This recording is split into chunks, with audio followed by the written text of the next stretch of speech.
Hi, I'm Michelle, founder and CEO of Elephant Communications. I'd like to share with you everything you need to know from a cross-cultural perspective about Taiwanese culture. Taiwan is an island nation. The capital city is Taipei, with roughly about 23 million inhabitants spread throughout the island. It's fairly close to Fujian.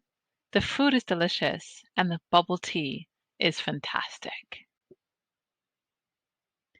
So, I'd like to share with you some differences on several different factors compared to Western cultures such as the US, UK, Canada, and Australia.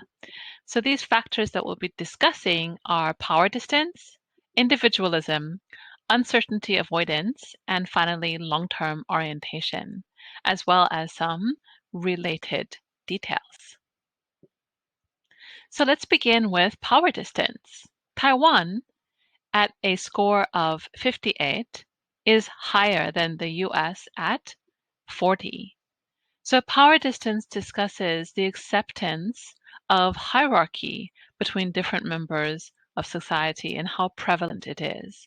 So what are one of the main reasons why Taiwan is a slightly more hierarchical society? From a traditional perspective, we can look at Confucius, a philosopher that lived in China thousands of years ago, who emphasized the importance of developing 5 key relationships in society, and that if everybody knew how to play out their relationship defined obligations, then peace and harmony would be established throughout society.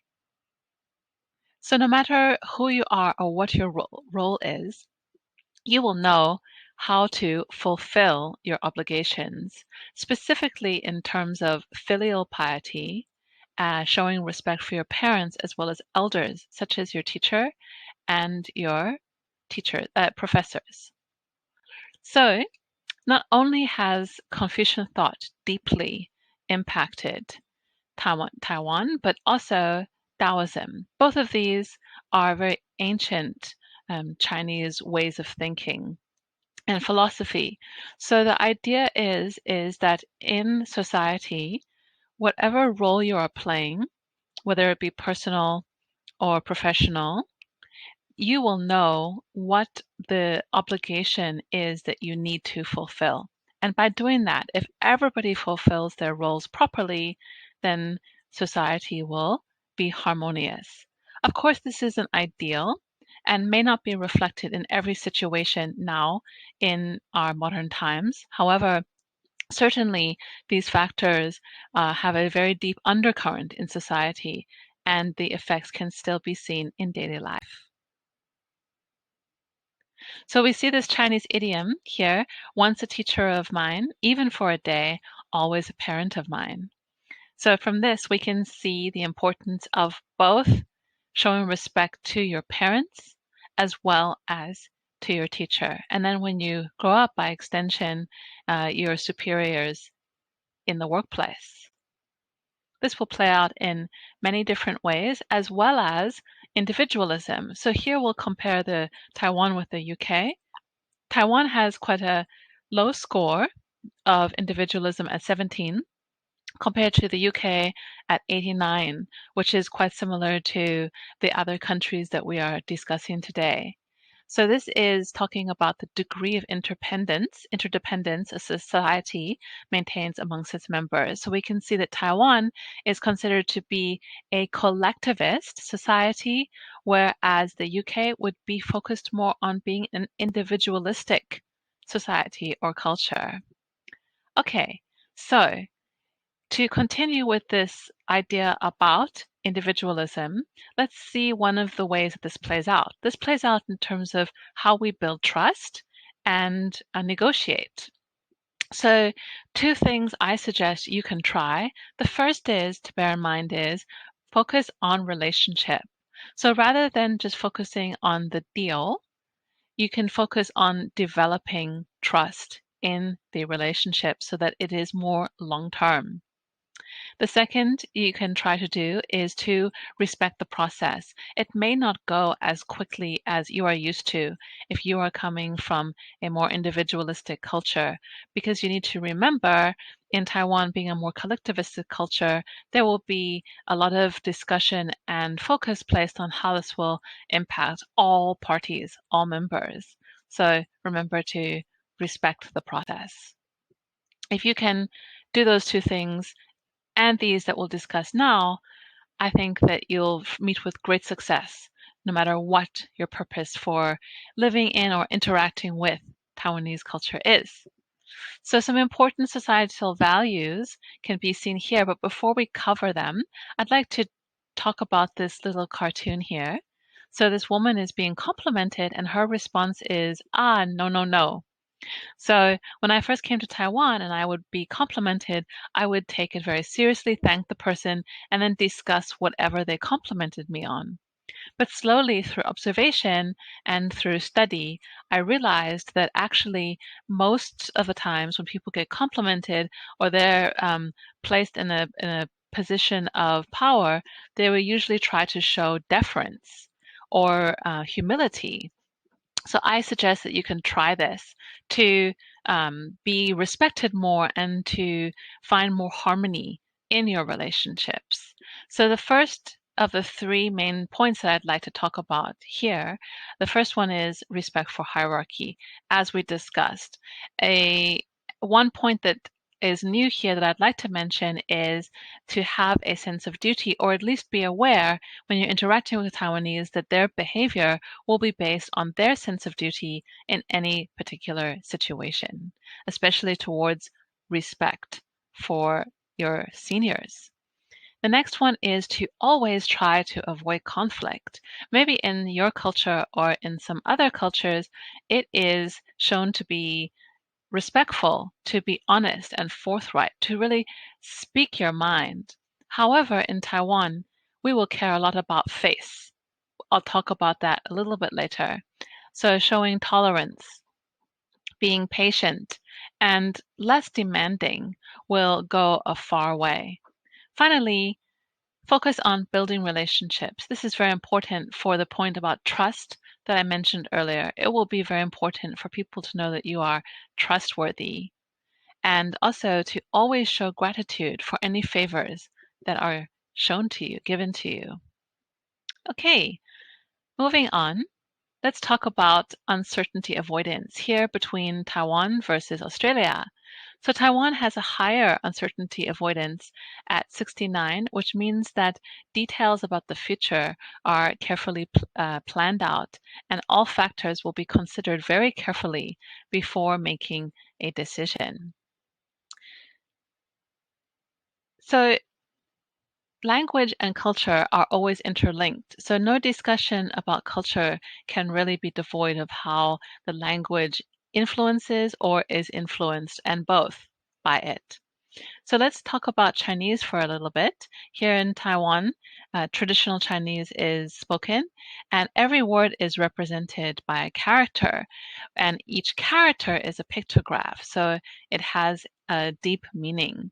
So by speaking or writing, you can try to indicate your meaning through the words that you use, through the meaning of the characters, not just the literal interpretation of the words. So for example, I'd like to discuss the word thing. So we can say, this is a thing, right? So in Chinese, we say dongxi. So dong means east, xi means west. So the idea of thing is that all things are between the east and the west. So this is a more abstract interpretation rather than the literal interpretation, for example, in English of this word. Let's look at a few more examples of how the language is more abstract and less linear, and how this will affect people's logic and communication styles. So for example, safe is a combination of the words peace and complete, and Chuan. Calm is a combination of peace and heart, and Xin. Everyone is a combination of big and house, 大家. So we can see that every word or an idiom has a lot of meaning behind it. So we can look not only at the surface level of the literal words that are being used, but also more abstractly of the words underneath. So this is definitely affects how people communicate. People may not say so directly what they mean, but if you consider the context and the underlying factors involving what they're saying, then you can get a greater sense of what they mean without showing too much directness and trying to focus on social harmony.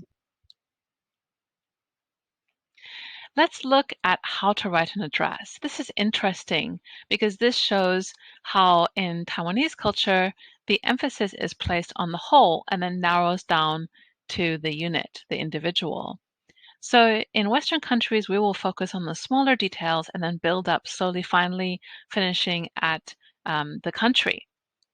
In Taiwan, it's the opposite. So the big details will be given first, and then finally the last detail will be the street name, the unit of the apartment or the house. So this is a very good example of how the logic of how we look at the world and communicate can be very different, even on a linguistic level. Okay, so long-term orientation, Taiwan has a high score of 93 compared to Canada of a fairly low score of 36. So this is another aspect that shows how important developing trust and being patient during the process is. Taiwanese will care a lot about long-term planning, and all the decisions that are made in a group will be focused on this. So it is very pragmatic, and adaptability is vital. So as I mentioned earlier about face, this is extremely important in Taiwan. So we can talk about this as perhaps the gray area between politeness and public image. So we would definitely want to avoid directly pointing out somebody's mistake, especially in public. It might be better to talk to them in private or go through a third party. So avoiding direct confrontation and embarrassing someone publicly would be highly recommended.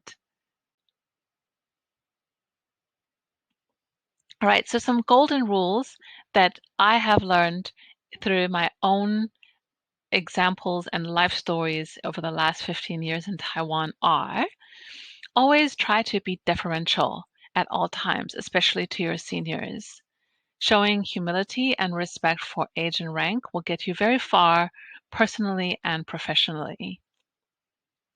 In any negotiation or situation, always try to focus on relationship over logic. If you need clarification and you don't understand, focus on directly just maintaining harmony with the other person and then go through a third party to clarify the details. Taiwanese are very friendly and they really love to find out more about where you're from and why you're in Taiwan or all those types of details. And so reciprocate friendliness. If people want to ask you slightly more personal details than you're used to, rather than seeing it as rude or impolite, see it as a gesture of friendliness that they're trying to get to know you better. Okay? Avoid, especially in public, speaking in a loud voice or rushing, especially if you are showing emotion. Never show anger. That's a big sign of being unprofessional. Okay? I suggest that it will get you very far to learn some local history and Chinese language. Both of these things are very rich, and if you do study, you'll learn a lot more about how people think and how society operates, and your relationships will get a lot closer.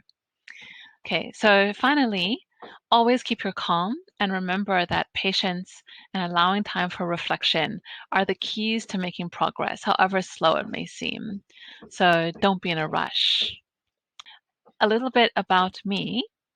I am from the US originally. I also grew up in the UK, Australia, and South Africa.